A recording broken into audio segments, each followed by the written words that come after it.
اعوذ باللہ من الشیطان الرجیم بسم اللہ الرحمن الرحیم۔ بقرہ آیات نمبر 57 تا 62۔ پچھلی آیات میں بنی اسرائیل کو ان کی ابتدائی تاریخ کے کچھ واقعات یاد دلائے تھے، انہی کا آگے تسلسل۔ دھوپ میں بادل کا سایہ، کھانے کے لیے من و سلوا، پانی کے لیے 12 چشمے۔ یاد دہانی کہ تمہیں جو کچھ ملا وہ محض اللہ کے فضل سے تھا۔ جب بھی تم نے ناشکری کی تو تمہیں سخت سزا ملی، اور اللہ کے نزدیک بزرگی و فضیلت کی بنیاد کسی خاص گروہ سے تعلق نہیں، بلکہ وقت کے نبی پر ایمان لانا اور اعمال صالح کرنا ہے۔ اعوذ باللہ من الشیطان الرجیم۔ وَظَلَّلْنَا عَلَيْكُمُ الْغَمَامَ وَأَنزَلْنَا عَلَيْكُمُ الْمَنَّ وَالسَّلْوَىٰ۔ اور یاد کرو جب ہم نے تم پر دھوپ سے بچنے کے لیے بادل کا سایہ کیے رکھا، اور کھانے کے لیے ہم نے تم پر من و سلوا اتارا۔ كُلُوا مِن طَيِّبَاتِ مَا رَزَقْنَاكُمْ وَمَا ظَلَمُونَا وَلَكِن كَانُوا أَنفُسَهُمْ يَظْلِمُونَ۔ تاکہ تم ہماری عطا کی ہوئی پاکیزہ چیزوں میں سے کھاؤ، لیکن انہوں نے ہماری نعمتوں کی ناشکری کر کے ہمارا کچھ نہیں بگاڑا، بلکہ اپنی ہی جانوں پر ظلم کرتے رہے۔ قُلْنَا ادْخُلُوا هَٰذِهِ الْقَرْيَةَ فَكُلُوا مِنْهَا حَيْثُ شِئْتُمْ رَغَدًا وَادْخُلُوا الْبَابَ سُجَّدًا وَقُولُوا حِطَّةٌ نَغْفِرْ لَكُمْ خَطَايَاكُمْ وَسَنَزِيدُ الْمُحْسِنِينَ۔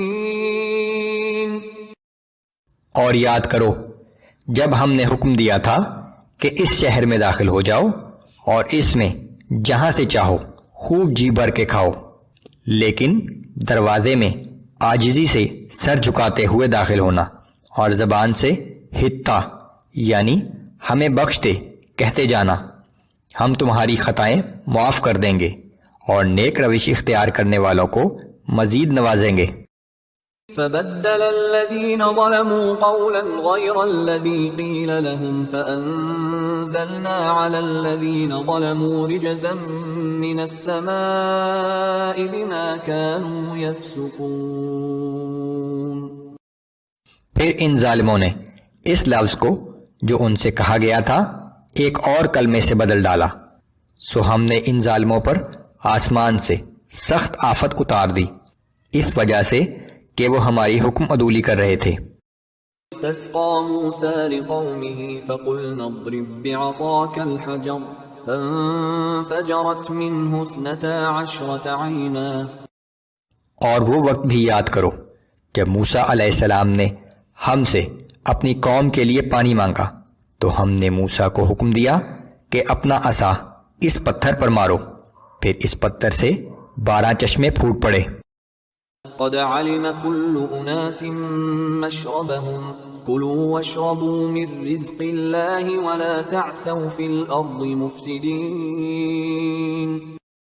بنی اسرائیل کے ہر گروہ نے اپنا اپنا گھاٹ پہچان لیا، انہیں یہ ہدایت کر دی گئی تھی کہ اللہ کے رزق میں سے کھاؤ اور پیو، لیکن زمین میں فساد انگیزی نہ کرتے پھرو۔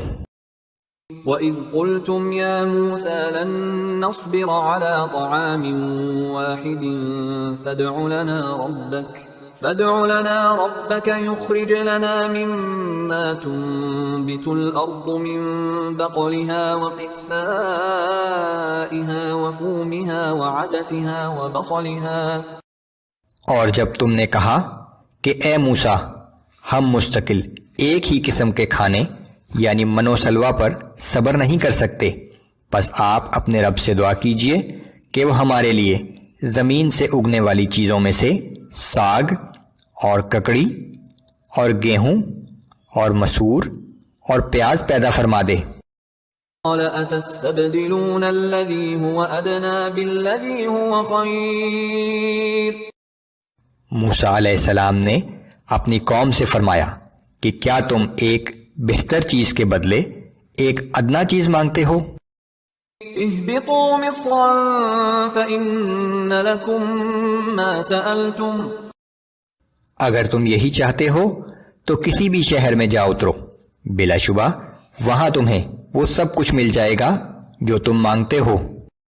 وضربت عليهم الذلة والمسكنة وباءوا بغضب من الله اور آخر کار ان پر ذلت و خواری اور پستی و بدحالی مسلط کر دی گئی اور وہ اللہ کے غضب کے مستحق ہو گئے۔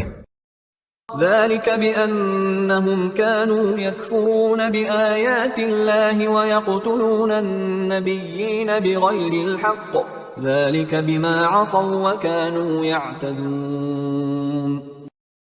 یہ سب کچھ اس وجہ سے ہوا کہ وہ اللہ کی آیات کا انکار کرتے تھے اور اپنے انبیاء کو ناحق قتل کرتے تھے، اور یہ اس بات کا نتیجہ تھا کہ وہ نافرمانی کے عادی ہو گئے تھے اور حد سے بڑھ جاتے تھے۔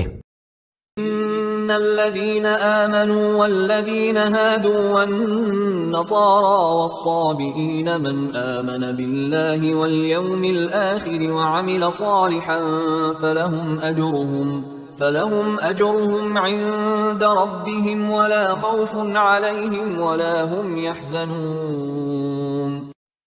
بے شک جو لوگ ایمان لا چکے ہیں یا وہ لوگ جو یہودی، نصارہ یا صابی ہیں، ان میں جو کوئی بھی اللہ پر اور آخرت کے دن پر ایمان لائے گا اور نیک اعمال کرتا رہے گا تو ایسے لوگوں کا اجر ان کے رب کے پاس ہوگا، ان پر نہ کوئی خوف ہوگا اور نہ وہ غمگین ہوں گے۔